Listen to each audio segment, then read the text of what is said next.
Ассаламу алейкум туугандар. Жана ковидке каршы боюнча анан регистрациянын 11-не чейин болгону боюнча бир айтып коеюн. Антпесек аябай көп суроо болуп атат. Ошолорго жооп берип коеюн дедим. Кыргызчасын эле, ошонун эле орусчасын, кыргызчасын которуп коеюн дедим. Көп түшүнбөй калса керек. Жакында Коженов ФМСтин башчысы айтты. 31 сентябрга чейин независимо таможенный союздабы, союзда эмеспи, патент барбы, патент жоктур, баардыгын указ менен депортация кылганга, выдворение кылганга запрет кылынды. Андан тышкары дагы ошол 31 сентябрга чейин миграционный законду бузуп жүргөндөр болсо, ошолор өздөрү узартып алса болот деди. Анан сөзсүз эле миграционкаңар даже керек болсо 5 жыл мурундагы 5 жылдан бери кандайдыр бир себептер менен регистрация кылбай жүргөн болсоңуз на территории России незаконно жүрсөңүз дагы азыр 31 сентябрга чейин деп күтө бербей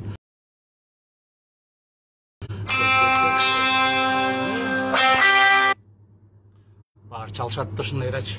Хоть бүрсү күнү барып, официальный 5000 штрафты төлөп узартып алсаңыздар болот. Бирок бул жерде бир нюанс бар. Узартып алсаңар болот деген менен в любом случае квартирага коюш керек. Квартирага коюш үчүн сөзсүз түрдө трудовой договор керек.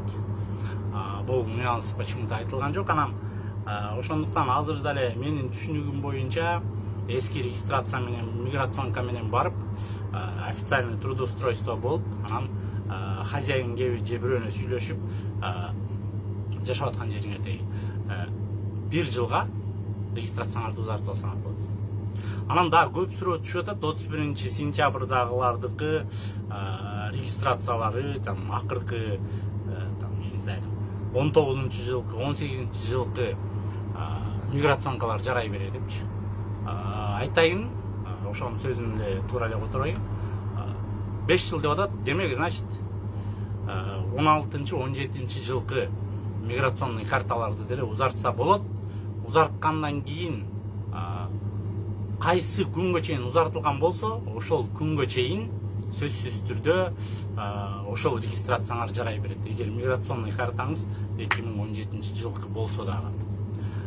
Бул биринчи вопрос. Анан ошол жанагы боюнча кичине түшүнбөстүктөр болду. Аны мен өзүм деле, алар өздөрү деле жакшы түшүнбөйт болуш керек.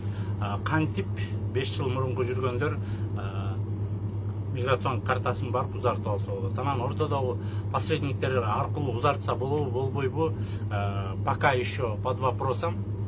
Биз аны жаза элекпиз. Жазагандан кийин точный жообун берем.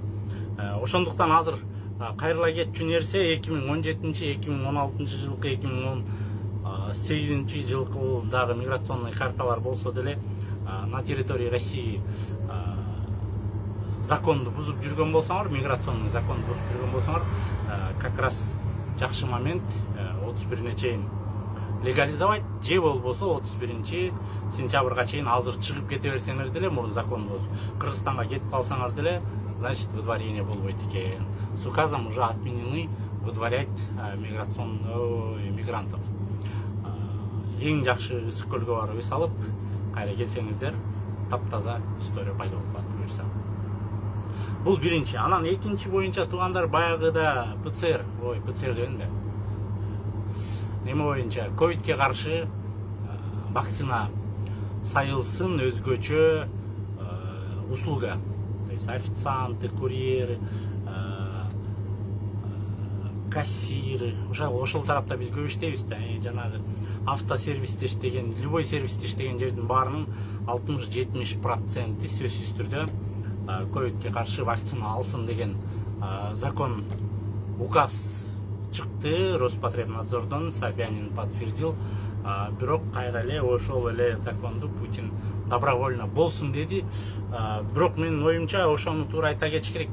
Менин оюмча акыры баардын эле мажбур кылып ошого алып баратат да. Анан сөзсүз түрү барып прививка алгыла деп айтыш кыйын.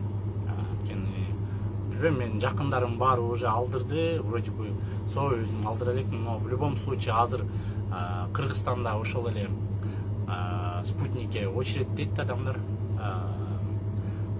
чем китайский прививкасына караганда. Ошондуктан Москвадагылар болсоңор как раз ОМС жасатып прививка алып эле койгон жакшы, анткени акыры ал прививка жок, жакында самолеттон келбей, там регистрацияларды через прививка жасап калабы.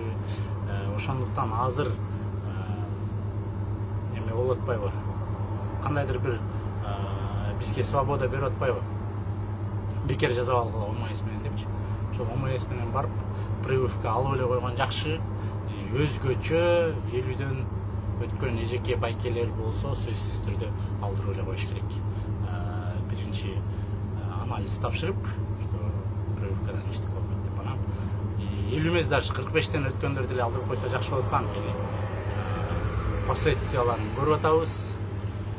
15-20 күндөп и так эле өпкөн жарымынан көбү 60-80%га чейин пневмония болуп калбай калып атпайбы. Ошого караганда прививканы азыркы учурда ошолор алып эле койгон жакшы. Анан да ушундай слухтар жүрүп атат, ошо керек болсо даже кийин мигранттар 2022 там может быть сделает закон, что обязательно прививкасы менен Россияга жумуш менен келсе, жумуш работа деп бастыра турган болсоңор, миграционный картага по-любому эме керек депчи, вакцинанын прививкасы керек деп. Ошондуктан азыр пока бош, бекер сайдырып эле алган жакшы. Кыргызстанда, мне кажется, ана жакшы эле баа болсо керек. Биякта ушундай возможность бар экен, ошондуктан телефон чалып, уточнить этип прививканы алып эле койгон жакшы. Анан жанагы регистрация боюнча, ошол регистрацияларды 31 сентябрга чейин баарыңар тазалап алгыла дагы. Анан смело Москвада буюрса жүрө берсек болот. Анан ушунча рекламадан кийин реклама алып коеюн эми. Ондолгон жаңы товарлар келди. Бал, консерва, үйдөн тамак жасап берингендерге Кыргызстандын куксусу, топурагы, китлабы, облепихасы, таңы, шоросу, малинанын, клубниканын вареньясы, işte толтурай, аджика острый, но картошка куруп туруп, сайыз кымбат да, плов жасаган болбойт. Картошка куруп туруп эт менен мону жесеңер, почти что плов жегендей болосуңар. Где-то может быть даже лучше. Ошондуктан келип китеп окугула, китептерди окуп, анан китептерди окуп койсоңор кичине болсо дагы, менин оюмча, өзүңүздөргө дух аласыздар, кандайдыр бир уверенность аласыңар, анча-мынча ийгиликтер болот деп толук ишенем. Андан тышкары дагы ошо бизге жаңы келди. Балдарыңыздар азыр шахмат турнири болуп атат. Шахмат Айгүл Турарова ОМС менен ала бериңиз. ОМСти телефон калтырып коем, мага жазсаңыз, ошо кайрылсаңыз, ошолор жазап берет. Анан ондо болгон комуздар, шахмат ойногула. Ондо болгон шкатулкалар бар, эми бул жөн эле шкатулка эмес. Сүйгөнүңөргө предложение кылып же подарок берсеңер, ушунун ичине салып берсеңиздер, аябай эле жакшы болот, кубанат. Картинкалар бар, жакшы. Кепкалар бар, ондо болгон платянын түрү бар. Келиңиздер дагы. Барыңыздар. Өзүңүздөргө жаккан, азыр күн ысып кайнап атат. Ондо болгон футболкаларды кийсеңер, баалары да арзан. И, кстати, 200 рубльдан, болгон 200 рубльдан, 250 рубльдан экен, 200 рубль деп коюнчу, айтып алдым. Азаматтан көрө, Азаматтын личный распродажасынан 200дөн деп, ондо болгон футболкалар бар. Ондо болгон кыздар үчүн, только кыздарга 200дөн футболка алып алгыла, 200дөн азыр бир порция немеде жок да.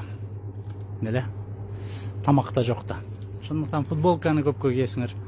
Ал эми бул футболкалар болсо 800дөн. Kızlardın kiyimleri olsa 5000'den 5500'den mu көйнек болгону 2,5 миңден. Тасас кеткен аяр.